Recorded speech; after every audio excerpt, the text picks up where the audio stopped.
Hello नमस्कार दोस्तों, आज मैं आप लोगों के लिए 10th क्लास के फर्स्ट केमिस्ट्री के chapter chemical reaction and equation के बारे में नोट्स और कॉन्सेप्ट समझाने आया हूं। आप लोगों को इस बारे में जो भी समस्या हो, समझाने के दौरान कुछ समस्या होगा ही, अगर समस्या हो तो उसको कमेंट बॉक्स में ज़रूर ही बताएं। आप लोग आधा घंटा के लगभग का ये वीडियो होगा। आधा घंटा एकदम दिमाग को शांत करके बैठे, पूरा टॉपिक एकदम गारंटेड है कि समझ में आएगा।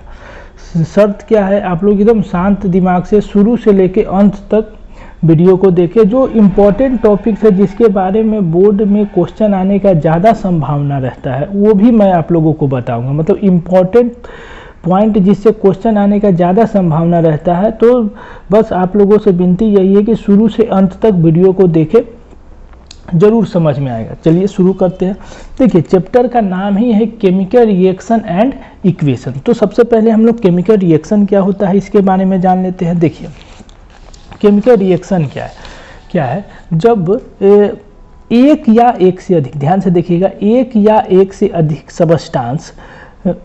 सबस्टांस मिलकर कुछ नया प्रोडक्ट बनाए तो उसी को केमिकल रिएक्शन कहा जाता है। देखिए होता क्या है, एग्जाम्पल से ज़्यादा बात अच्छे तरह से समझ में आएगा। जैसे एक कोई मान लेते हैं सबस्टांस है, यह ब्रेक कर गया B+C में, किसी भी कारण से ब्रेक कर सकता है।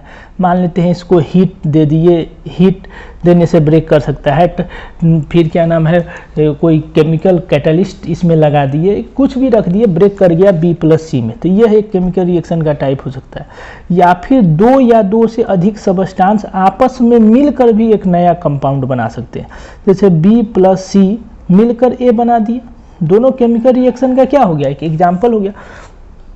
जैसे एकदम सिंपल एग्जाम्पल लेके चले, carbon, C for carbon, oxygen, carbon और ऑक्सीजन मिलकर एक नया कंपाउंड बना कार्बन डाइऑक्साइड। ठीक, कार्बन प्लस ऑक्सीजन मिलकर एक नया कंपाउंड बना कार्बन डाइऑक्साइड। ठीक, तो यहाँ पे दो या दो से अधिक, दो कौन है, कार्बन और ऑक्सीजन, दो एटम, दो एलिमेंट आपस में मिलकर एक नया कंपाउंड बनाए कार्बन डाइऑक्साइड। ठीक, समझ गए होइएगा। एक और एग्जांपल देखना चाहे तो जिंक सल्फेट ZnSO4 ब्रेक किया Zn2+ SO4 2-, ये दोनों आयन है, आयन के फॉर्म में ब्रेक किया। ये भी एक एग्जांपल है किस चीज़ का, केमिकल रिएक्शन का। यहाँ पे एक बड़ा कंपाउंड दो छोटे एलिमेंट में, दो छोटे आयन्स में क्या कर गए, ब्रेक कर गए। This is also an example of chemical reaction. ठीक, अब देखिए अगला पॉइंट, एकदम ध्यानपूर्वक बात से को समझिएगा। अगला पॉइंट ये है कि केमिकल रिएक्शन के दौरान जो प्रोडक्ट बनता है उसका कैरेक्टरिस्टिक, चाहे वो केमिकल कैरेक्टरिस्टिक हो चाहे वो फिजिकल कैरेक्टरिस्टिक हो, रिएक्टेंट से साफ अपोजिट होता है। रिएक्टेंट से कहना यह चाहते हैं कि रिएक्टेंट से प्रोडक्ट का कैरेक्टरिस्टिक, गुण साफ अपोजिट होता है। ये क्या बता दिए सर, देखिए ये क्या हो गया। जैसे एक एग्जाम्पल, एकदम कॉमन एग्जाम्पल की ओर जाते हैं, कार्बन प्लस ऑक्सीजन मिलकर बना कार्बन डाइऑक्साइड। ठीक, कार्बन प्लस ऑक्सीजन मिलकर कार्बन डाइऑक्साइड बना। कार्बन जो है, कहीं भी कोई चीज़ को आप जलाना चाहते हैं, कहीं भी कोई चीज़ को आप जलाना चाहते हैं तो आपको क्या चीज़ चाहिए, तीन चीज़। एक इग्निस्टिबल सबस्टांस, मतलब जिसको आप जलाए, तो कार्बन अधिकतर जो भी आप फ्यूल के रूप में उपयोग करते हैं वो क्या होता है, कार्बन। और किसी भी चीज़ को जलाने के लिए हम लोग किस चीज़ का प्रयोग करते हैं, ऑक्सीजन का। बिना ऑक्सीजन के कोई चीज़ जलेगा नहीं, जलेगा। तो कार्बन और ऑक्सीजन एक तरह से इग्निशन में मदद करता है, एक सपोर्टर है, मतलब जलाने में मदद करता है। लेकिन इससे नया जो कंपाउंड बना, मतलब नया जो प्रोडक्ट बना जो कि कार्बन डाइऑक्साइड है, ये आग जलाने में नहीं, आग बुझाने में मदद करता है। कार्बन डाइऑक्साइड आग बुझाने में मदद करता है। ठीक, और एग्जाम्पल चाहिए सर, और एग्जाम्पल देखो। देखिए, हाइड्रोजन प्लस ऑक्सीजन मिलके क्या बनाते हैं, H2O। रिएक्शन को बैलेंस करेंगे तो 2 लिख दिए। ठीक, तो अभी रिएक्शन को हम लोग बैलेंस यहाँ पे लिखना पड़ेगा, तो रिएक्शन को बैलेंस करना छोड़ते हैं। अभी आप लोग थोड़ा कंसेप्ट देख लीजिए। देखिए, हालांकि हाइड्रोजन कभी अकेले नहीं रहता, इसलिए तो देखिए हाइड्रोजन और ऑक्सीजन मिलके क्या बनाते हैं, वाटर। अब इसका प्रॉपर्टी देखिए, हाइड्रोजन बहुत अच्छा फ्यूल है, हाइड्रोजन बहुत अच्छा फ्यूल है। ऑक्सीजन सपोर्टर है, ऑक्सीजन क्या है, सपोर्ट करता है कोई भी चीज़ को जलने में। और वाटर क्या फ्यूल है? वाटर क्या आग जलाने में मदद करता है? बिल्कुल नहीं। वाटर तो आग बुझाने में मदद करता है, ये तो आग को जलने से रोक देता है। सिंपल बात है। तो ये दो एग्जाम्पल से आप लोग समझ गए होइएगा कि जो केमिकल रिएक्शन के दौरान नया जो प्रोडक्ट बनता है उसका कैरेक्टरिस्टिक रिएक्टेंट से साफ अपोजिट होता है। ठीक, याद रखिएगा ये बात को।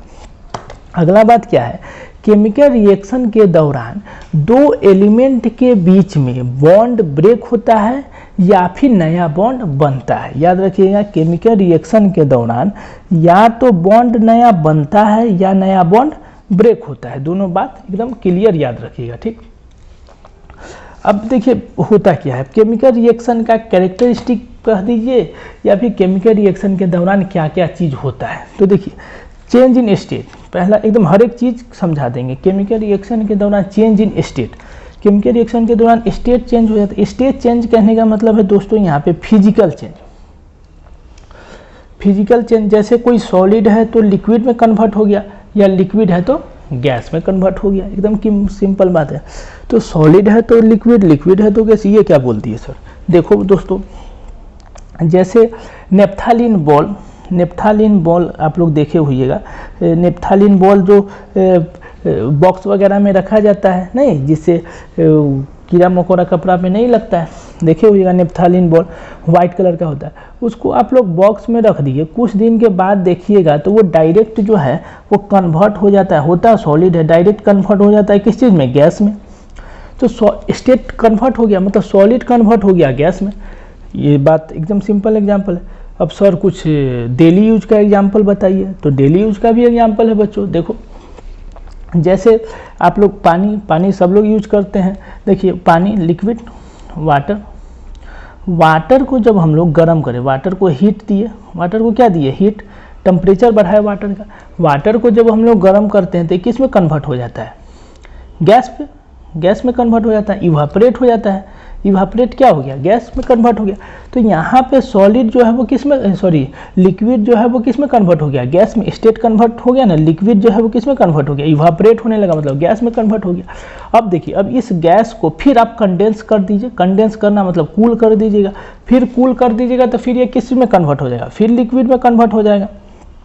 फिर स्टेट कन्वर्ट हो गया।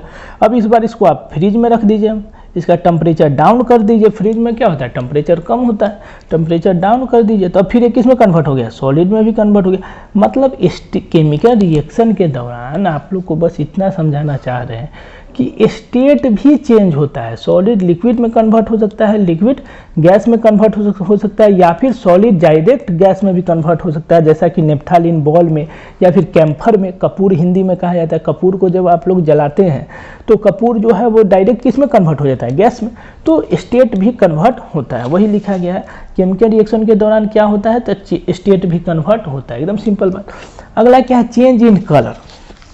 ध्यान से सुनिएगा, कलर भी चेंज होता है केमिकल रिएक्शन के दौरान। कलर क्या चेंज होता है? देखिए सिट्रिक एसिड। अब सिट्रिक एसिड किस में है बताइए? कमेंट बॉक्स में आप लोग कमेंट कीजिएगा, सिट्रिक एसिड किस में पाया जाता है? एकदम सिंपल क्वेश्चन है, सिट्रिक एसिड किस में पाया जाता है? आप लोग इसका कमेंट बॉक्स में कमेंट कीजिएगा। सिट्रिक एसिड में जब हम लोग पोटेशियम पर मैग्नेट मिला दें, पोटेशियम पर मैग्नेट मिला दे, पोटेशियम पर मैग्नेट मिला दे, तो पोटेशियम पर मैग्नेट का बुआ कलर होता है पर्पल कलर, पर्पल कलर। तो पोटेशियम पर मैग्नेट का कलर हो गया पर्पल कलर। जब हम लोग इसमें मिला दिए क्या? Citric acid. सिट्रिक एसिड जब पोटेशियम पर मैग्नेट में मिला देते हैं तो इसका कलर जो है वो पर्पल कलर से कलरलेस हो जाता है। मतलब कोई भी इसका कलर नहीं होता, कलर से कोई भी कलर नहीं, कलरलेस हो जाता है। तो ये यहाँ पे एक एग्जाम्पल हो गया किस चीज़ का दोस्तों? चेंज इन कलर का। ये भी खत्म हो गया। अब तीसरा क्या है? Change in temperature. अब देखिए केमिकल रिएक्शन के दौरान टेम्परेचर भी चेंज होता है। चाहे अब टेम्परेचर चेंज होता है तो मतलब क्या होता है? अब जैसे आप लोग अपने एटमॉस्फेयर में देखिएगा तो टेम्परेचर चेंज हो गया। सर अरे क्या चेंज हो गया? बढ़ गया कि घट गया? तो अब ठंडा में टेम्परेचर घट जाता है, गर्मी में टेम्परेचर बढ़ जाता है। सिमिलरली अब किसी केमिकल रिएक्शन के दौरान टेम्परेचर बढ़ जाए, एक्सोथर्मिक, अगर टेम्परेचर बढ़ गया तो वो किस चीज़ का एग्जाम्पल हो गया? एक्सोथर्मिक रिएक्शन का। और अगर किसी केमिकल रिएक्शन के दौरान टेम्परेचर क्या हो गया, घट गया, टेम्परेचर क्या हो गया, घट गया, तो टेम्परेचर बढ़ गया तो एक्सोथर्मिक, टेम्परेचर घट गया तो सिंपल एंडोथर्मिक। अब भूल गए सर, हम तो भूल जाएंगे सर, हमको याद नहीं रहता। अरे भूल कैसे जाओगे, एक्सो मतलब क्या होता है, जो क्या नाम प्रोनाउंसिएशन कीजिएगा, जो मतलब कोई बोलेगा तो क्या अंदर आ जाइएगा कि बाहर जाइएगा, जो मतलब टेम्परेचर आउट। इंडो मतलब इन का प्रोनाउंसिएशन था, इन मतलब क्या, टेम्परेचर इसको चाहिए, ये केमिकल रिएक्शन के को होने के लिए टेम्परेचर चाहिए, इंडोथर्मिक रिएक्शन का एग्जांपल है। ठीक, अब देखिएगा अगला बात क्या है, अब इसका एग्जांपल भी सर एक बता दीजिए। तो देखिए एग्जांपल क्या हो गया, क्विक क्लाइम, एकदम ये एग्जांपल याद रखिएगा, इंपॉर्टेंट है। देखिए जो हम आपको बोलेंगे कि इंपॉर्टेंट है उसको याद रखिएगा, उसका बोर्ड में आने का संभावना ज़्यादा रहेगा। ये एग्जांपल इंपॉर्टेंट है। क्विक क्लाइम पे जब हम लोग पानी मिलाते हैं, क्विक क्लाइम में जब वाटर मिलाते हैं तो क्या बनता है, ध्यान से सुनिएगा। क्विक क्लाइम में जब हम लोग पानी मिलाते हैं तो इससे क्या बनता है, select climb plus heat liberate होता है, देखिए ध्यान से सुनिए। क्विक क्लाइम में जब हम लोग पानी मिलाए तो इससे क्या बना, सेलेक्ट क्लाइम, और हीट लिबरेट होता है। अभी नहीं, अब तो डिस्टेम्पर प्लास्टिक पेंट का ज़माना आ गया। पहले ज़माने में घर में चूना होता था, तो चूना यही था बुआ, जो बाज़ार से हम खरीद के चूना का ढेला, आप लोग अपने पिताजी से पूछिएगा, चूना का बाज़ार से खरीद के लाते थे, उसको लोहा के बाल्टी में पानी में रख दिए, उसमें पानी मिला दिए, वो खद एकदम बॉयल जैसे उन्हें वैसे होने लगता है। उसको बाल्टी को छू के देखिएगा तो एकदम गर्म हो गया। क्यों गर्म हो गया, क्योंकि इससे हीट लिबरेट हो गया। तो this is an example of exothermic reaction, मतलब यहाँ क्या है, चेंज इन टेम्परेचर चेंज हो गया, ये इसका एग्जाम्पल हो गया, एकदम सिंपल बात है। अब देखिए अगला क्या है, evolution of gas. Chemical reaction के दौरान गैस भी निकलता है, जैसे एक और इसका एग्जांपल देखिए, केमिकल रिएक्शन के दौरान गैस क्या निकल सकता है। देखिए जैसे जिंक है, जिंक सॉलिड अवस्था में रहता है, plus acid sulphuric acid H2SO4। Acid का राजा कौन, sulphuric acid, king of acid, लिख लीजिए, कॉम्पिटिटिव एग्जाम में भी पूछा गया हुआ है। किंग ऑफ एसिड किसको कहते हैं, तो सल्फ्यूरिक एसिड को कहा जाता है। ये हो गया लिक्विड। तो जिंक प्लस सल्फ्यूरिक एसिड मिलकर क्या बनाता है, जिंक सल्फेट। ये क्या हो गया, एक्वस सोल्यूशन हो गया। ठीक, अब इसमें हम बताएं किसके नहीं, इसके दौरान गैस भी इवॉल्व होता है। अब इससे कौन सा गैस इवॉल्व होगा, hydrogen gas. Zinc plus sulphuric acid को आपस में मिलाया जाता है तो जिंक सल्फेट और हाइड्रोजन गैस इवॉल्व होता है। इसका आपको एक एक्सपेरिमेंट भी पढ़ना है। जैसे जिंक, जैसे एक ये लिए, इसमें जिंक का ग्रेन्यूल्स रखा हुआ है, इसमें आप सल्फ्यूरिक एसिड मिला दिए H2SO4। अब इसको यहाँ से लेके आए, यहाँ पे सोप सोल्यूशन रखा हुआ है,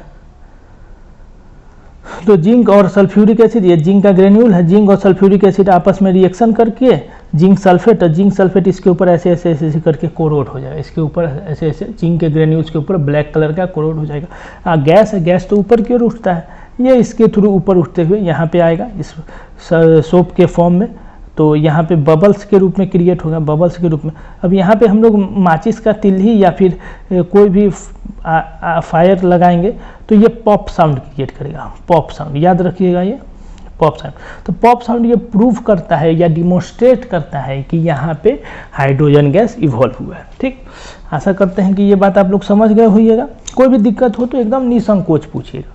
अब देखिए सर, कुछ डेली लाइफ एक्टिविटी का केमिकल रिएक्शन का एग्जांपल बताइए। तो देखिए बउआ, आप लोग जो दही जो खाते हैं वो दूध से दही में कन्वर्ट होना किस चीज़ का एग्जांपल है, केमिकल रिएक्शन का एग्जांपल है।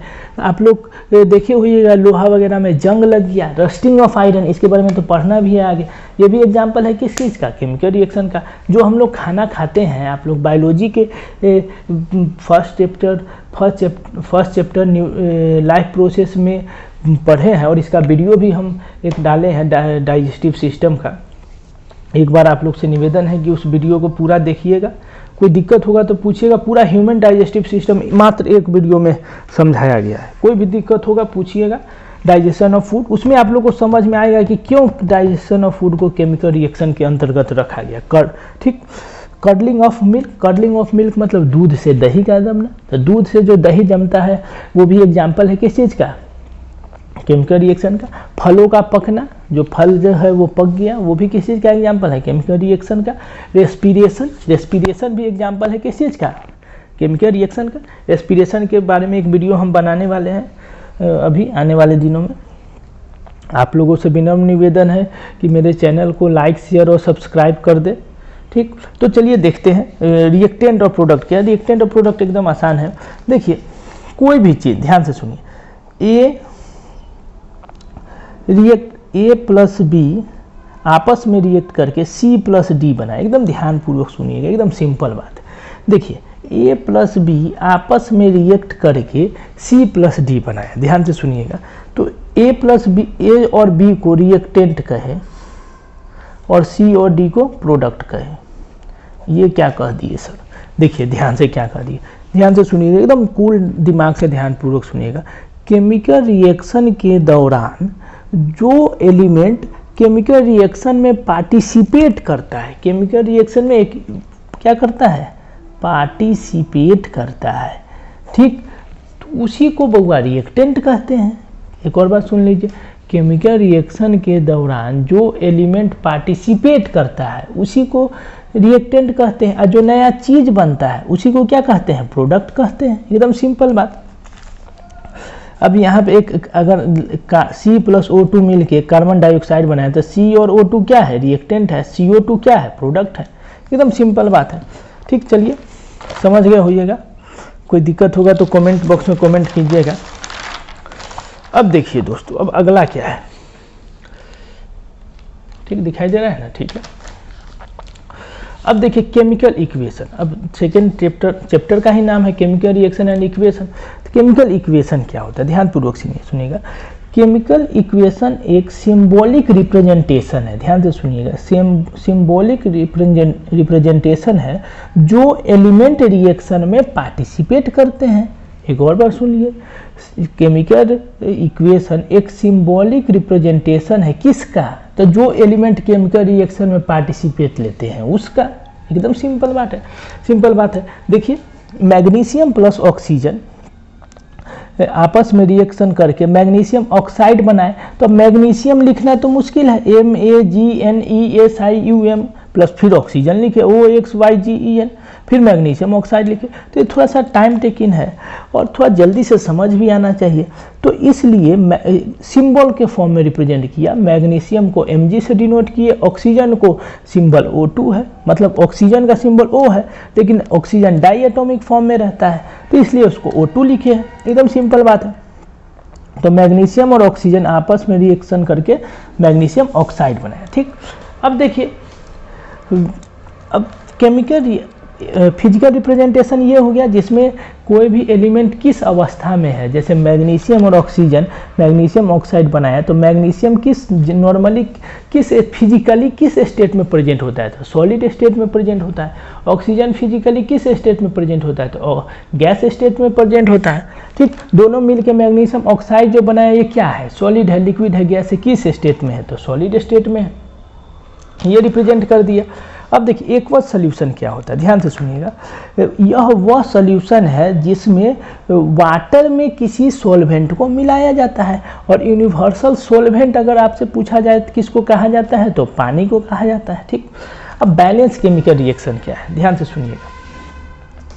जो भी हम लोग केमिकल रिएक्शन लिखते हैं, ध्यानपूर्वक सुनिएगा, जो भी केमिकल रिएक्शन लिखते हैं वो laws of conservation of mass के अनुसार 9th क्लास में आप लोग पढ़े होइएगा, 9th क्लास में पढ़े होइएगा कि A प्लस बी, ध्यानपूर्वक सुनिएगा, A प्लस बी मिल के C प्लस डी बनाया तो इसका ग्राम इसका वजन अगर मान लेते हैं A का 4 ग्राम है, B का भी 4 ग्राम है, तो C का वजन अगर आपको 3 ग्राम दिया हुआ है तो C का वजन कितना ग्राम होगा। तो laws of conservation of mass के अनुसार mass of reactant is equal to mass of product. तो रिएक्टेंट का मास मतलब क्या कह रहा है, mass of reactant is equal to mass of product. तो 4 4 8 ग्राम अगर इधर है, 8 ग्राम अगर ये टेंट है, तो प्रोडक्ट का भी 8 ग्राम होना चाहिए, दोनों बराबर है इस लॉ के अनुसार। तो 3 ये हुआ तो कितना हुआ, 5 में 3 जोड़ेंगे तो 8 हो गया, ठीक। तो सी का वजन कितना होना चाहिए, 5 ग्राम।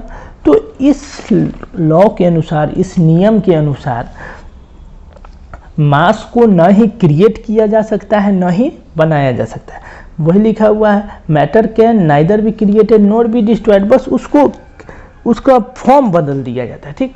तो इसीलिए जितना ए के साइड में एलिमेंट होना चाहिए उतना ही बी के साइड में होना चाहिए, ठीक। अभी केमिकल रिएक्शन के से देखिए ज़्यादा अच्छा से समझ में आएगा। देखिए क्या बोल रहा है, एक हम एग्जांपल देते हैं ऐसे। इस अगर आप लोग को दिक्कत होगा तो बैलेंस करने के बारे में एक वीडियो ही बना देंगे, बस आप लोग अपना प्यार समर्थन दीजिए ना। अब देखिए बैलेंस करने, कैसे बैलेंस किया जाता है, ध्यानपूर्वक सुनिए। एक एग्जांपल है, sodium plus water. Sodium plus water मिलके सोडियम हाइड्रोक्साइड और हाइड्रोजन गैस बनाया। अब यहाँ पे सोडियम कितना है देखिए। अब हम लोग एक चार्ट बनाएंगे, देखिए इसी में समझा देते हैं। एक टेबल बनाए, इसमें सोडियम कितना है, यहाँ पे 1 है, कुछ नहीं लिखा हुआ है तो क्या है, 1 है, 1 लिख दिए। प्रोडक्ट में कितना सोडियम है तो 1 है, 1 लिख दिए, ठीक। ब्लू पेन से लिखा हुआ है वो देखिएगा, ब्लू पेन से लिखा हुआ 1 1, दोनों बगल 1 है तो 1 ठीक है। हाइड्रोजन आपका बारी है, हाइड्रोजन कितना है यहाँ पे देखिए, हाइड्रोजन कितना है 2 है, 2 लिख दिए। यहाँ हाइड्रोजन कितना है 2 यहाँ और 1 यहाँ, 2 यहाँ और 1 यहाँ, तो 3 है, ठीक, कोई दिक्कत नहीं। यहाँ पे 1 है और यहाँ पे 2 है, 1 + 2 लिख दिया। अब अगला बचा आखिरी ऑक्सीजन। ऑक्सीजन कितना है 1 है, तो यहाँ रिएक्टेंट साइड 1 है, प्रोडक्ट साइड भी कितना है 1 है, लिख दिए, कोई दिक्कत नहीं। अब दिक्कत क्या है कि सोडियम बैलेंस है, ठीक है बैलेंस है, हाइड्रोजन बैलेंस है 2 है 3 है, नहीं है बैलेंस, ऑक्सीजन बैलेंस है, बैलेंस है, तो बैलेंस कौन नहीं है, तो हाइड्रोजन बैलेंस नहीं है, ठीक। तो अब देखिए हाइड्रोजन को हम लोग को बैलेंस करना है, किसको बैलेंस करना है, हाइड्रोजन को। तो हाइड्रोजन को बैलेंस करने के लिए हम लोग 2 से मल्टीप्लाई कर दिए, किधर, इधर H2O के बगल, ठीक। तो 2 से सबसे पहले ध्यान से सुनिएगा, 2, अब हम लोग को बैलेंस किसको करना है, हाइड्रोजन को।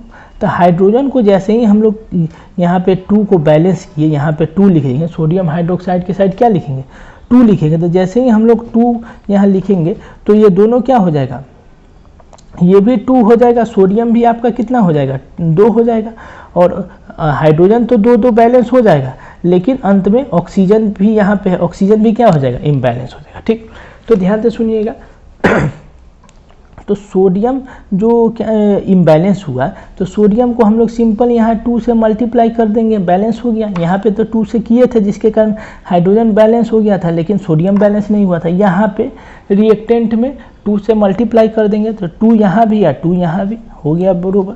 इसको हिट एंड ट्रायल मेथड भी कहा जाता है, ठीक। अब ठीक, तो देखिए ऑक्सीजन बैलेंस हो गया, सोडियम भी बैलेंस हो गया, बचा कौन, हाइड्रोजन। हाइड्रोजन 2 यहाँ 2 यहाँ कितना हो गया 4, 2 यहाँ 2 यहाँ कितना हो गया 4। तो अब देखिए अब हमको किसको बैलेंस करना है, सिर्फ ऑक्सीजन को बैलेंस करना है, ठीक। ध्यान से सुनिएगा, हाइड्रोजन तो बैलेंस हो ही गया था। अब ऑक्सीजन को बैलेंस करने के लिए फिर जिस साइड ऑक्सीजन है उस साइड फिर 2 से मल्टीप्लाई कर देंगे, इस साइड मल्टीप्लाई कर देंगे, ठीक। तो ऑक्सीजन भी क्या हो गया बैलेंस, ठीक। अगर आप लोग को ये बढ़िया से नहीं समझ में आया होगा तो इसके बारे में एक और वीडियो बना देंगे, बैलेंस कैसे किया जाता है, ठीक। अब देखिए एक बात याद रखिएगा, इससे इम्पोर्टेंट क्या है, हम बोले थे कि आप लोग को इम्पोर्टेंट बताएंगे, तो इम्पोर्टेंट क्या है, तो देखिए सर इम्पोर्टेंट है कि ये balance of chemical reaction, balance के बारे में एक क्वेश्चन आता है, और दूसरा ये टाइप्स ऑफ केमिकल रिएक्शन जो अभी बताने जा रहे हैं, ठीक। तो दोनों बैलेंस के करने के बारे में अगर आप लोग को समझ आ गया होगा तो ठीक है, नहीं तो इसके बारे में कमेंट बॉक्स में कमेंट कीजिएगा, 1-2 को एक वीडियो और बना देंगे, समझ में आ जाएगा, ठीक। अब अगला है टाइप्स ऑफ केमिकल रिएक्शन, मतलब केमिकल रिएक्शन कितने टाइप का हो सकता है। देखिए पहला है कॉम्बिनेशन रिएक्शन, जैसे नामे से स्पष्ट हो रहा है, कॉम्बिनेशन, कंबाइन से मिलके बना। कंबाइन मतलब क्या होता है, जोड़, सम टू सम, जोड़ना मतलब कोई A + B है, जोड़ दिए, क्या कर दिए जोड़ दिए, बन गया C, यही ना हो गया कॉम्बिनेशन रिएक्शन, एकदम सिंपल है। दो क्या कहा जा रहा है, 2 और मोर रिएक्टेंट मिनिमम, देखिए किसी को जोड़ना है तो मिनिमम 2 तो एलिमेंट होना ही चाहिए। 2 या 2 से अधिक एलिमेंट आपस में जोड़ के अगर एक नया कंपाउंड बन जाता है तो ऐसे टाइप के रिएक्शन को कॉम्बिनेशन रिएक्शन कहा जाता है। A प्लस बी मिल के ए बी बना दिया, एग्जाम्पल हो गया कॉम्बिनेशन रिएक्शन का। अब देखिए एग्जाम्पल, हाइड्रोजन और ऑक्सीजन, हाइड्रोजन भी गैस है ऑक्सीजन भी गैस है, दोनों मिल के वाटर बना दिया, ठीक। तो ये कॉम्बिनेशन रिएक्शन का एग्जाम्पल, दोनों गैस है लेकिन बन क्या गया, लिक्विड। अभी आप लोगों को कहे थे रिएक्टेंट जो होता है उसका प्रॉपर्टी प्रोडक्ट से साफ अलग होता है, देखिए 2 गैस मिलके लिक्विड बना दिया। अब देखिए अगला एग्जांपल, सल्फर प्लस ऑक्सीजन मिलके सल्फर डाइऑक्साइड बना दिए। इस यहाँ पे भी तो 2 एलिमेंट आपस में जुड़ा, कंसेप्ट क्या है, 2 या 2 से अधिक एलिमेंट आपस में जुड़कर अगर कोई नया कंपाउंड बनाता है तो इसी को क्या कहा जाता है, कॉम्बिनेशन रिएक्शन, ठीक। अगला क्या है, डिकम्पोजिशन। देखिए डिकम्पोज आप लोग बायोलॉजी में भी पढ़े होइएगा, बैक्टीरिया और फंगी क्या करता है, डिकम्पोज करता है। डिकम्पोज मतलब क्या, तोड़ना, ब्रेक करना। तो ब्रेक किसको, बड़े चीज को ही ना ब्रेक किया जाएगा। तो मान लेते हैं कोई ए बड़ा कंपाउंड है, इसको डिकम्पोजिशन रिएक्शन किया गया, मतलब बी प्लस सी में बदल गया, तोड़ दिया गया। देखिए ए कोई बड़ा चीज है, इसको तोड़ दिया, बी प्लस सी में टूट गया। तो अरे टूट गया, अब देखिए टूट गया तो किसके मदद से टूट गया। आप कोई चीज़ आपसे टूट जाता है तो हो सकता है गिरने से टूट जाए, हो सकता है कोई उस पर हथौड़ी मार दिए आप तो टूट जाए, कोई भारी चीज़ गिर जाए तो टूटता है नहीं, या धूप में रख देते हैं तभी भी टूट सकता है, कोई हार्ड एसिड रख देंगे तभी भी टूट सकता है। तो किस प्रकार टूटा, तो ध्यान से सुनिएगा, डिकम्पोजिशन रिएक्शन किस आधार से ब्रेक किया, इसी के आधार पे उसको 3 पार्ट में ब्रेक बांटा जाता है। सबसे पहला क्या है, थर्मल डिकम्पोजिशन। देखिए एक बात याद रखिएगा, थर्मल वर्ड जहाँ से भी आए, हम क्या बोल रहे हैं, थर्मल वर्ड जहाँ भी आए पूरा एकदम कॉन्सेप्ट बना लीजिए, वो हीट से ही रिलेटेड होगा। हीट जैसे थर्मल पावर प्लांट आप लोग के इधर होगा, मतलब वहाँ पे इलेक्ट्रिसिटी उत्पन्न किया जा रहा है, किससे, हीट से। तो थर्मल वर्ड कहीं भी आए तो इसका मतलब क्या है, हीट से रिलेटेड है, ठीक। तो देखिए यहाँ पे थर्मल डिकम्पोजिशन में हीटिंग किया जाता है, हीट किया जाता है, जिसमें एक बड़ा कंपाउंड कैल्शियम कार्बोनेट ब्रेक कर जाता है कैल्शियम ऑक्साइड और कार्बन डाइऑक्साइड में, एकदम सिंपल चीज़ है। अगला क्या है, इलेक्ट्रोलाइटिक, नामे से स्पष्ट हो रहा है, इलेक्ट्रोलाइटिक डिकम्पोजिशन में कोई बड़ा कंपाउंड ब्रेक करता है इलेक्ट्रिसिटी की मदद से। इलेक्ट्रोलाइटिक में किस चीज़ का बोध आ रहा है, इलेक्ट्रॉन का, और वायर में क्या फ्लो करता है, इलेक्ट्रॉन, वायर में फ्लो इलेक्ट्रॉन करता है तो क्या प्रोड्यूस होता है, करंट। तो जिसको इलेक्ट्रिसिटी आप लोग कहते हैं, फिजिक्स का पहला चैप्टर है, ठीक। तो देखिए इलेक्ट्रिसिटी फ्लो करने के कारण ये वाटर पे जब इलेक्ट्रिक करंट फ्लो करवाया जाता है तो ये वाटर, ठीक है। तो इलेक्ट्रोलाइटिक डिकम्पोजिशन आप लोग समझ गए होइएगा। इलेक्ट्रोलाइटिक डिकम्पोजिशन में कोई खास नहीं, बस इतना ही कहा जा रहा है कि जब इलेक्ट्रिसिटी के कारण, जब बिजली के कारण कोई चीज़ का ब्रेकडाउन हो, कोई चीज़ का डिकम्पोजिशन हो, इसी को क्या कहा जाता है, इलेक्ट्रोलाइटिक डिकम्पोजिशन। यहाँ पे आपका जो वाटर जो है वो इलेक्ट्रिक करंट के पास होने के कारण, इलेक्ट्रिसिटी के कारण ये हाइड्रोजन और ऑक्सीजन में क्या कर गया, ब्रेक कर गया, इसी को क्या कहा जाता है, इलेक्ट्रोलाइटिक डिकम्पोजिशन। अब डिकम्पोजिशन रिएक्शन में तीसरा जो टाइप है उसका नाम है फोटोलाइसिस डिकम्पोजिशन। क्या है, फोटोलाइसिस डिकम्पोजिशन, ठीक। अब देखिए एक बात याद रखिएगा, फोटो वर्ड कहीं भी आया, फोटो वर्ड कहीं भी आएगा, इसका मतलब क्या है, लाइट। देखिए कहीं भी आप लाइट फोटो मोबाइल में भी खींचते हुईएगा तो लाइट का होना कंपलसरी है। तो फोटो का मतलब क्या होता है, लाइट, ठीक। तो लाइट के प्रेजेंस में जब कोई चीज़ का डिकम्पोजिशन हो, कोई चीज़ का ब्रेकडाउन हो, तो इसको क्या कहा जाता है, फोटोलाइसिस। फोटोलाइसिस, देखिए एक और इम्पोर्टेंट वर्ड है, फोटो वर्ड कहीं भी आए तो इस पूरे साइंस में कहीं भी आए तो इसका मतलब क्या होगा, लाइट। सिमिलरली उसी प्रकार लाइसिस वर्ड कहीं भी आए तो इसका मतलब क्या होगा, टू ब्रेक डाउन। क्या मतलब होगा, टू ब्रेक डाउन मतलब टूटना। तो सिंपल बात है, लाइट के प्रेजेंस में या लाइट के मदद से कोई कंपाउंड का जब ब्रेकडाउन होता है, कोई कंपाउंड टूटता है, इसी को क्या कहा जाता है, फोटोलाइसिस डिकम्पोजिशन।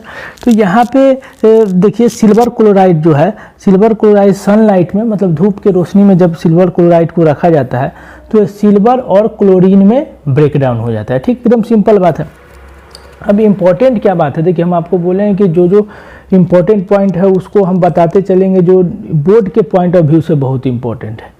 तो यहाँ पे एक इम्पॉर्टेंट बात क्या है कि ये जो आपको फोटोलाइसिस डिकम्पोजिशन बताए हैं इसका यूज किया जाता है ब्लैक एंड वाइट फोटोग्राफी में। एकदम बहुत इम्पोर्टेंट बात है कि सिल्वर क्लोराइड को जब सनलाइट में रखा जाता है तो ये सिल्वर और क्लोरीन में ब्रेकडाउन हो जाता है और इसी रिएक्शन के मदद से जो पहले ज़माने में ब्लैक एंड वाइट फोटोग्राफी किया जाता था उसमें इसका मदद, इस रिएक्शन का मदद लिया जाता है। ठीक, अब अगला है डिस्प्लेसमेंट। अगला बात क्या है, डिस्प्लेसमेंट। देखिए डिस्प्लेसमेंट मतलब क्या होता है, जैसे ए बी के साथ बैठा है, ठीक, और बी सी के साथ बैठा है।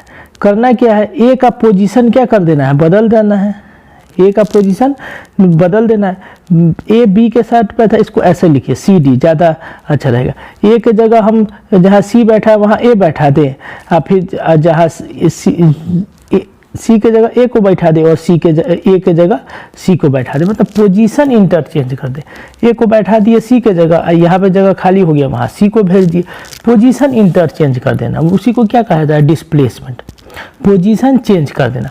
अब पोजीशन चेंज कर देना तो ये किन बातों पे डिपेंड करेगा कि कौन एलिमेंट किस एलिमेंट का पोजीशन चेंज कर देगा। एक और देखिए ए बी है, सी के साथ रिएक्शन किया तो ये रिएक्शन कब होगा, देखिए एकदम सिंपल बात है। पहले कंसेप्ट या एक बात समझ लीजिए। देखिए साधारण सा समाज में नियम है हम लोग के कि जो ज़्यादा ताकतवर आदमी होता है वो कम ताकतवर आदमी को क्या कर देता है, हटा देता है, डाउन कर देता है। यही कंसेप्ट यहाँ पे, जो एलिमेंट ज़्यादा रिएक्टिव होगा वो लेस रिएक्टिव एलिमेंट को उस जगह से या उस एटम के साथ जिसके साथ ये बॉन्ड बनाया हुआ है वो बॉन्ड को ब्रेक कर देगा और खुद उसके जगह आ जाएगा। कहने का मतलब यह है कि more reactive element displace less reactive element. ज़्यादा reactive element less reactive element को जगह से हटा देता है और खुद उसके जगह आ जाता है। सिंपल बात है, मोर reactive element displace less reactive element. ये बात यहाँ लिखा भी हुआ है, मोर reactive element displaces less reactive element. अब देखिए क्लोरीन और सोडियम ब्रोमाइड है, ठीक, क्लोरीन और सोडियम ब्रोमाइड है। तो यहाँ सोडियम किसके साथ जुड़ा हुआ है, ब्रोमीन के साथ। यहाँ सोडियम किसके साथ बॉन्ड बनाया हुआ है, ब्रोमीन के साथ। लेकिन ब्रोमीन से ज़्यादा रिएक्टिव होता है फ्लोरीन।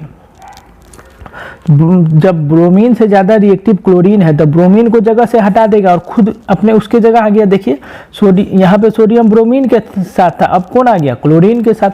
अब फिर ब्रोमीन क्या हो गया, अलग हो गया। आप लोग रिएक्टिविटी सीरीज पढ़े हुईएगा, इसमें जो ऊपर में जो एलिमेंट होता है, ध्यान से सुनिएगा, जो ऊपर में रिएक्टिविटी सीरीज में जो ऊपर में जो एलिमेंट होता है वो मोर रिएक्टिव होता है। और जैसे जैसे हम लोग ऊपर से नीचे की ओर आते जाएंगे रिएक्टिविटी एलिमेंट का क्या होते जाता है, घटते जाता है।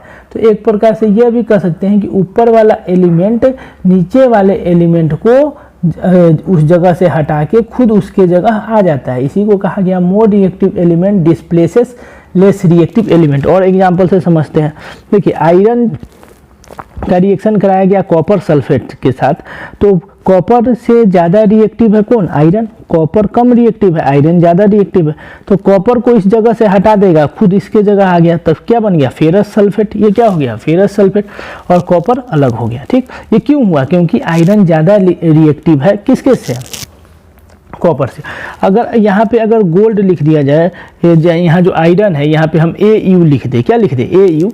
देखिए आपको हम बताते हैं, जैसे यहाँ AU gold plus copper sulphate, अब पूछा जाएगा कि क्या बनेगा, यहाँ बताइए क्या बनेगा, कुछ बनेगा, कुछ नहीं बनेगा। क्यों नहीं बनेगा, क्योंकि जो ये गोल्ड है, ये गोल्ड लेस रिएक्टिव एलिमेंट है। गोल्ड क्या है, लेस रिएक्टिव है, कॉपर ही मोर रिएक्टिव है।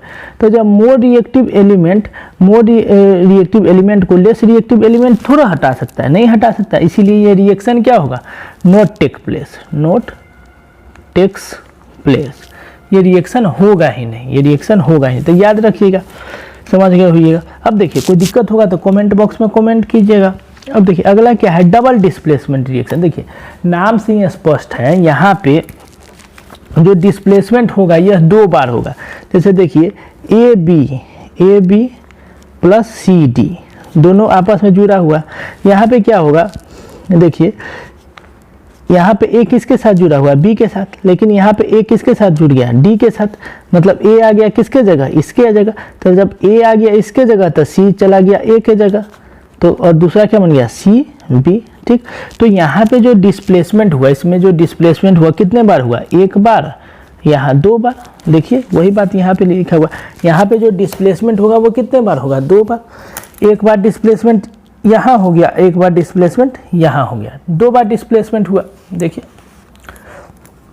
1 बार यहाँ डिस्प्लेसमेंट, 1 बार यहाँ डिस्प्लेसमेंट, एक चला गया डी के साथ और बी चला गया सी के साथ, 2 बार डिस्प्लेसमेंट हुआ। ठीक, इसी बात को देखिए एक रिएक्शन के माध्यम से हम लोग समझते हैं।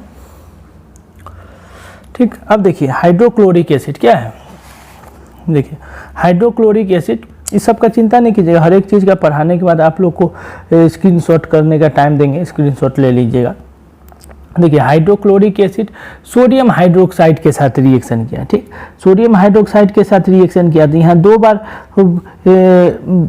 डिस्प्लेसमेंट होगा, तो 2 बार डिस्प्लेसमेंट होगा तो डबल डिस्प्लेसमेंट। देखिए 1 बार सोडियम किसके साथ रिएक्शन मिल गया, सोडियम और क्लोरीन मिलके क्या बना दिया, सोडियम क्लोराइड, और यहाँ का एक हाइड्रोजन, यहाँ पे एक सोडियम क्लोरीन चला गया इसके पास, तो सोडियम क्लोरीन बना दिया, सोडियम क्लोराइड बना दिया। ठीक, सोडियम क्लोराइड बना दिया। ठीक, अब यहाँ का एक हाइड्रोजन और यहाँ का एक हाइड्रोजन, कितना हाइड्रोजन, 2 हाइड्रोजन, और यहाँ पे एक ऑक्सीजन, क्या बना दिया, वाटर बना दिया। सिमिलरली यहाँ पे ये क्या है, सिल्वर नाइट्रेट, इसको क्या कहा जाता है, सिल्वर नाइट्रेट, और ये क्या है, सोडियम क्लोराइड। सिल्वर सिमिलरली फिर क्लोरीन के साथ बॉन्ड बना लिया तो क्या बना दिया, सिल्वर क्लोराइड, और ये सोडियम और ये नाइट्रेट मिलकर क्या बना दिया, सोडियम नाइट्रेट। मतलब 2 बार डिस्प्लेसमेंट हो गया, 1 बार सिल्वर चला गया क्लोरीन के साथ, ये एक डिस्प्लेसमेंट, फिर दूसरे बार सोडियम चला गया नाइट्रेट के पास तो सोडियम नाइट्रेट बन गया, 2 बार डिस्प्लेसमेंट हुआ, इसीलिए इसको क्या कहा गया, डबल डिस्प्लेसमेंट। कंसेप्ट फिर वही सेम है, मोर reactive element displace less reactive element. अगला देखिए ऑक्सीडेशन एंड रिडक्शन। देखिए एकदम सिंपल बात है, एकदम कुछ को शांति से सुनिएगा। देखिए ऑक्सीडेशन एंड रिडक्शन क्या होता है, देखिए जब कोई भी एलिमेंट में, ध्यान से सुनिएगा, ऑक्सीडेशन कहने पे किस चीज़ का बोध होता है, ऑक्सीडेशन, ऑक्सीडेशन, बोलिए ऑक्सीडेशन, ऑक्सीडेशन। ऑक्सीडेशन में ऑक्सीजन गैस का नहीं सेंस आ रहा है, तो बस इसी से समझ जाना है। ऑक्सीडेशन में जब किसी भी एलिमेंट में ऑक्सीजन का एडिशन हो और हाइड्रोजन का रिमूवल हो, ध्यान से सुनिए, एक और बात सुनिए, जब किसी भी एलिमेंट में ऑक्सीजन का एडिशन हो और हाइड्रोजन का रिमूवल हो, इसी को क्या कहा जाता है, जब ऑक्सीजन का एडिशन हो और हाइड्रोजन का रिमूवल हो, इसी को क्या कहा जाता है, ऑक्सीडेशन रिएक्शन। ठीक, और इसी का जस्ट उल्टा कर देंगे तो क्या हो जाएगा, रिडक्शन। इसी का जस्ट उल्टा कर देता है, तो ऑक्सीडेशन में आपको बोले हैं कि ऑक्सीजन का एडिशन और हाइड्रोजन का रिमूवल हो, तो रिडक्शन में क्या हो जाएगा बताइए, रिडक्शन में हाइड्रोजन का एडिशन हो और ऑक्सीजन का रिमूवल हो, इसको क्या कहा जाएगा, रिडक्शन। एकदम सिंपल बात है। तो देखिए ऑक्सीडेशन का एक एग्जांपल, कार्बन ऑक्सीजन के साथ मिलके, कार्बन ऑक्सीजन के साथ क्या हो गया, ऐड हो गया, जैसे ही ऐड होगा मतलब ऑक्सीडेशन, कार्बन डाइऑक्साइड बनाया, ये ऑक्सीडेशन का एग्जाम्पल है। कॉपर ऑक्सीजन के साथ मिलके क्या बनाया, कॉपर ऑक्साइड, ये हो गया एक ऑक्सीडेशन का एग्जाम्पल। अब थोड़ा रिडक्शन का एग्जाम्पल देख ले, बस याद क्या रखना, एक ही याद करके रखिएगा, ऑक्सीडेशन ही याद करके रखिएगा। ठीक, और रिडक्शन उसका जस्ट अपोजिट होगा। कॉपर ऑक्साइड में यहाँ क्या जुड़ गया, हाइड्रोजन, तो एडिशन ऑफ हाइड्रोजन को क्या बोले हैं, रिडक्शन, तो यहाँ पे क्या हुआ, रिडक्शन। ठीक, कोई दिक्कत नहीं होगा। तो ये हो गया ऑक्सीडेशन और रिडक्शन। अब देखिए ध्यान से सुनिएगा, कितना ऐसा रिएक्शन होता है, ध्यान से सुनिए, कितना ऐसा रिएक्शन होता है जिसमें एक ही साथ ऑक्सीडेशन और रिडक्शन दोनों हो जाता है। एक ही रिएक्शन में ऑक्सीडेशन और रिडक्शन दोनों हो जाता है। कहने का मतलब ये है कि the reaction in which oxidation and reduction both take place simultaneously is called redox reaction. वैसा रिएक्शन जिसमें ऑक्सीडेशन और रिडक्शन दोनों साथ साथ हो जाए, उसी को क्या कहा जाता है, रेडॉक्स रिएक्शन। अब देखिए रेडॉक्स मतलब कहना क्या चाह रहा है, देखिए रेडॉक्स, तो रेड मतलब क्या, रिडक्शन, रेड मतलब क्या, रिडक्शन। OX, ये जो OX है, ये जो OX है, इसका मतलब क्या, ऑक्सीडेशन, मतलब दोनों हो, वैसे को क्या कहा जाता है, रिडॉक्स रिएक्शन। रेड मतलब रिडक्शन, OX मतलब oxidation, oxidation plus reduction is को रेडॉक्स रिएक्शन। ठीक, अब देखिए एकदम ध्यानपूर्वक समझिए, एक रिएक्शन के माध्यम से समझते हैं। कॉपर ऑक्साइड और हाइड्रोजन, कॉपर ऑक्साइड किसके साथ बॉन्ड, एकदम कूल दिमाग से समझिए, कॉपर ऑक्साइड किसके साथ जुड़ा हुआ है, कॉपर जो है ऑक्सीजन के साथ जुड़ा हुआ है। अगर ऑक्सीजन को इसमें हम रिमूव कर दे तो क्या हो जाएगा, reduction. Addition of oxygen is known as oxidation and removal of oxygen is known as reduction, उल्टा कर देना है। तो ये कॉपर ऑक्साइड में से यहाँ से पे ऑक्सीजन निकल गया तो ये क्या हो गया, रिडक्शन नहीं हो गया, तो रिडक्शन हो गया। अब ये हाइड्रोजन है, यहाँ पे अगर ऑक्सीजन जोड़ दे, addition of oxygen is known as क्या, ऑक्सीडेशन। यहाँ पे हाइड्रोजन था, यहाँ ऑक्सीजन जुड़ गया, क्या हो गया, ऑक्सीडेशन। एक ही रिएक्शन में ऑक्सीडेशन और रिडक्शन दोनों नहीं हो गया, इसी को ना रेडॉक्स रिएक्शन कहा जाता है। इसी को क्या कहा जाता है, इसी को रेडॉक्स रिएक्शन कहा जाता है। ठीक, अब देखिए, अब एक टर्म आता है ऑक्सीडाइजिंग एजेंट और रिड्यूसिंग एजेंट, ध्यान से सुनिएगा। तो वह कंपाउंड या वह एजेंट जो ऑक्सीडेशन कराने में मदद करे या जो खुद ऑक्सीडेशन करवाए, उसी को क्या कहा जाता है, ऑक्सीडाइजिंग एजेंट। या फिर जो रिड्यूसिंग एजेंट, या फिर जो रिड्यूसिंग करवाने में मदद करे या उसमें पार्टिसिपेट ले, उसी को क्या कहा जाता है, रिड्यूसिंग एजेंट। ठीक, समझ गए होइएगा। अब देखिए कुछ इफेक्ट है ऑक्सीडेशन का जो हम लोग को पढ़ना है। देखिए एकदम सिंपल, पहला जो इफेक्ट है वो क्या है, कोरोजन। क्या है, कोरोजन। देखिए ध्यानपूर्वक समझिए, पहला जो इफेक्ट है वो क्या है, कोरोजन। देखिए कोरोजन क्या होता है, जब सबसे पहला पॉइंट याद रखिएगा, कोरोजन एक स्लो प्रोसेस है। दूसरा पॉइंट क्या याद रखिएगा कि जब मेटल के ऊपर कोई अनडिजायरेबल कंपाउंड बन जाए, मतलब जिसको आप नहीं चाहते हैं कि वह कंपाउंड उस मेटल के ऊपर बने, अब ये बनता क्यों है, तो ध्यान से सुनिए। जब मेटल ध्यान से सुनिए, जब मेटल एटमॉस्फेयर में प्रेजेंट ऑक्सीजन और वाटर या एसिड या अन्य सब्सटेंसों के साथ रिएक्ट करके कोई अनडिजायरेबल कंपाउंड बना दे, इसी प्रोसेस को क्या कहा जाता है, कोरोजन कहा जाता है। इसी प्रोसेस को क्या कहा जाता है, कोरोजन। अब देखिए कोरोजन होता है किस किस चीज़ में, तो जो आपको सिलेबस में पढ़ना है वो आयरन में पढ़ना है, कॉपर में पढ़ना है और सिल्वर में पढ़ना है। तो ध्यान से सुनिए, जब आयरन एटमॉस्फेयर में प्रेजेंट, ध्यान से सुनिए, जब आयरन एटमॉस्फेयर में प्रेजेंट ऑक्सीजन के साथ और वाटर के साथ रिएक्ट कर ले और क्या बना दे, हाइड्रेटेड फेरिक ऑक्साइड, जिसको हम लोग कॉमनली रस्ट के नाम से जानते हैं, तो इसी प्रोसेस को क्या कहा जाता है, रस्टिंग। मतलब आयरन के सेंस में आपको एक स्पेशल नाम याद रखना है, रस्टिंग। ठीक, तो आयरन में अगर सिंपल जंग लगना कहा जाता है, रस्टिंग मतलब क्या, जंग लगना कहा जाता है।